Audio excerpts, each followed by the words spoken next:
Amin'ny vaovany toekarena kosa dia mifampiankina ny sehatry ny indostria sy ny fambolena raha ny tatitry ny fanadiahadiana izay nataon'ny Pr Jean Rasoarahona. Ilaina raha ny voalazany fampiakarana ny lentan'ny tantsaha ahafahana indrindra mampandroso ireo sehatra ireo eto Madagasikara. Claude solution sy Mami Rasoarahona.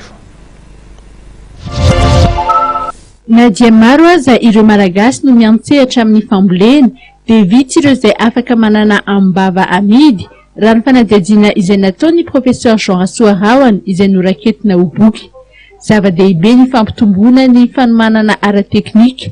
Olana iray raha ny voalazany ny lentan'ny tantsaha izay somary ambany nefa tsy misy intsony amin'izao ireo antsoina hoe vulgarisateur agricole.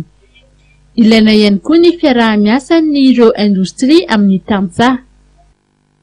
Maromaro ny orinasa ankehitriny no efa mifandray amin'ny tantsaha vantana manampy azy dia izay moa dia laisantsika agriculture contractuelle manohana azy dia mandray vokatra. Zava-dehibe ihany koa raha nambara ny fanatsarana ny foto-drafitr'asa. Iny aloha misy resaka anankiray voalohany zany aloha ny resaka fanatsarana ny foto-drafitr'asa tsy ny tohadrano andrana any mareny aloha tena ilaina dia ilaina fa tokony adelany koa fa ny lalana no fototry ny fampandrosoana. Dia raha tsisy lalana dia zay tonga mitondra camion 4x4 zay tonga any amin'ny tantsaha mitondra camion double pont zay mahazo vokatra ary mivita azy amin'izay vidiny.